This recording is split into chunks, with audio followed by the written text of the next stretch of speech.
Car je me permets d'insister sur 5 points. Le premier, je crois qu'il faut que nous en prenions toutes et tous la vraie mesure. Les langues de Bretagne, comme 3000 autres langues dans le monde, sont aujourd'hui objectivement menacées.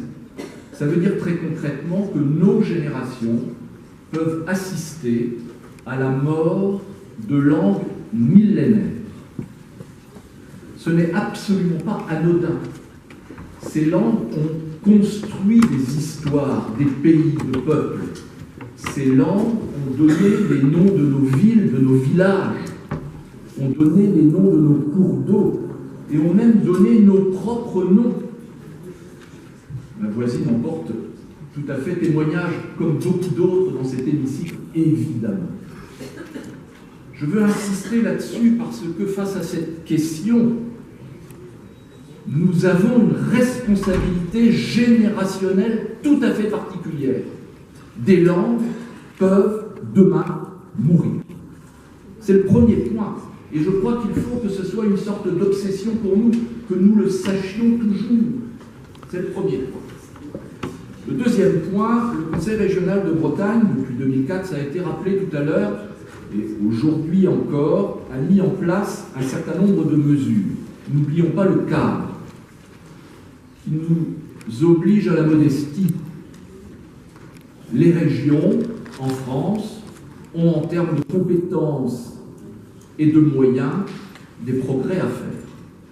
Toute comparaison avec, par exemple, le pays de Galles serait quelque peu outrecuidante, vu que le pays de Galles, aujourd'hui, a un budget 10-11 fois supérieur à celui de la région Bretagne.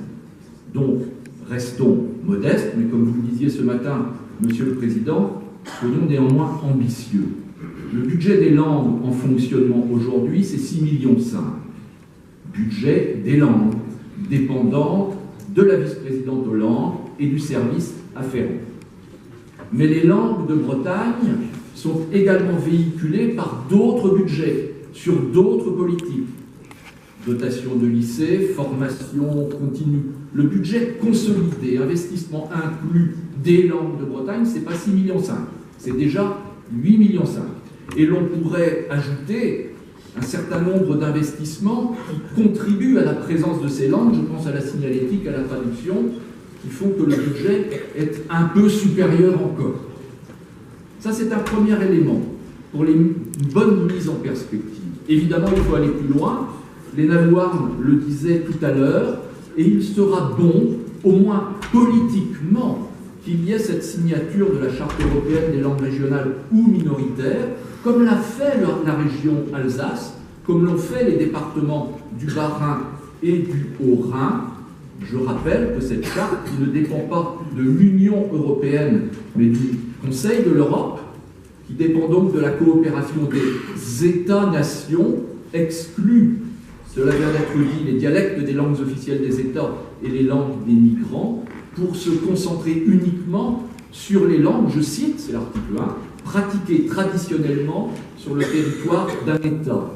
Et la signature par la France précise les langues concernées, elles sont 7, je peux en donner la liste: le basque, le breton, le catalan, le corse, l'occitan, le néerlandais pour les Flandres et l'allemand pour l'Alsace. 7 langues concernées par cette convention.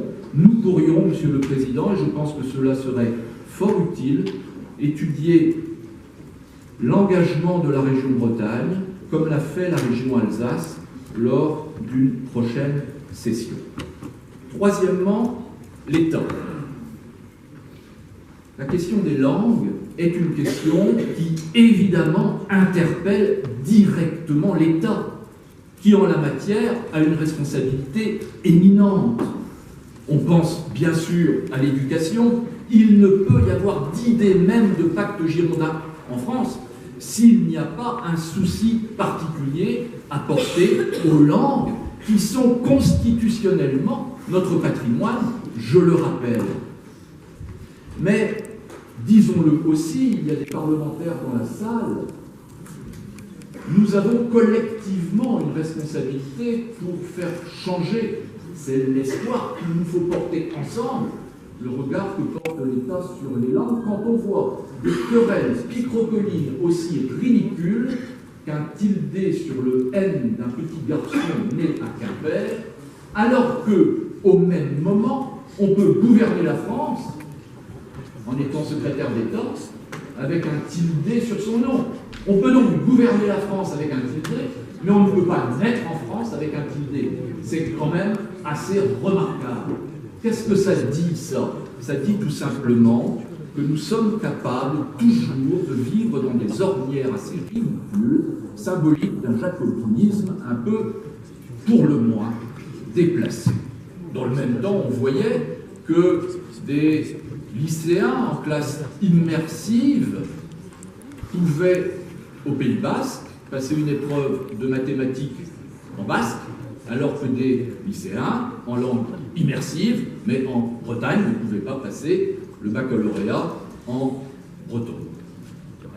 Il y a là des verrous qui ne peuvent pas résister à l'évolution de notre monde.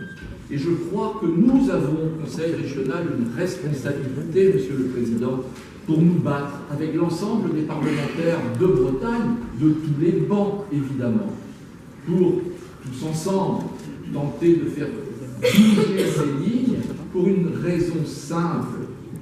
Et c'est ce que je disais en introduction, il y a aujourd'hui concrètement danger de mort pour ces langues. Quatrième élément que je veux me permettre de développer rapidement, Léna Louarn me disait, il faut penser à une grande cause autour de ces langues. J'y reviens. Le Conseil régional de Bretagne, quoi qu'il fasse, seul ne sera jamais suffisant pour assurer la transmission de nos langues. Ce n'est pas une collectivité, quelle qu'elle soit, qui peut avoir cette prétention. Pour que des langues soient transmises, il faut que la société se mette en mouvement pour le vouloir, pour que la société vive véritablement ce désir de langue. Je crois, vu les périls, les menaces en la matière, qu'il faut que nous réfléchissions à une véritable cause commune à l'échelle de la Bretagne tout entière, avec les départements, avec les villes, avec les entreprises, avec les associations. Il faut qu'en 2019, nous pensions à engager une mobilisation autour de cette cause.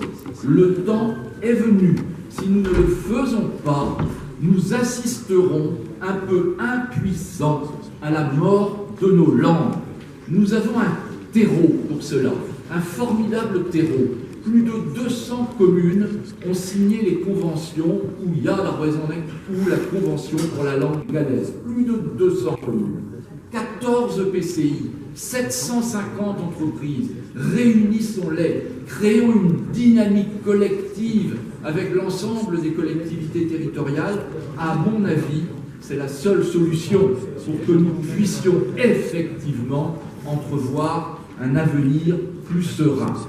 Dernier point, Monsieur le Président, je suis persuadé que les langues, et les langues régionales en particulier, sont des outils d'attractivité. Je prends l'exemple du Pays de Galles. Au Pays de Galles, quand vous arrivez à l'aéroport de Cardiff, à la gare centrale de Cardiff, vous êtes accueilli en gallois. J'ai eu l'occasion de signaler ce fait au Premier ministre gallois, Cardiff, un jour où j'avais l'honneur de vous représenter, en lui disant « c'est un soutien fort à votre politique linguistique ». Et il m'a répondu « détrompez-vous, c'est le fruit d'études de marché nombreuses, c'est totalement intégré à notre politique d'attractivité ». Et il m'avait dit, très précisément, ce sont les chercheurs japonais qui viennent ici qui ont besoin de gallois. Pourquoi ? Parce que la mondialisation des flux et des réseaux construit des besoins de territoire, de différenciation, de singularité. Et on ne va pas ailleurs pour trouver la même chose que chez soi. On va ailleurs pour trouver des traces de différence, évidemment. les langues comme outil d'attractivité dans les flux de la mondialisation et de la globalisation, c'est une conviction profonde. Et je voulais terminer là-dessus. Nous avons besoin de territoire, nous avons besoin de nos langues, tout simplement pour comprendre que Quimper, ça veut dire confluence, ou que Douar en Aisne, ça veut dire le territoire de l'île. Tout simplement pour comprendre les noms qui sont les nôtres, tout simplement pour continuer à construire une extraordinaire aventure culturelle millénaire. Merci.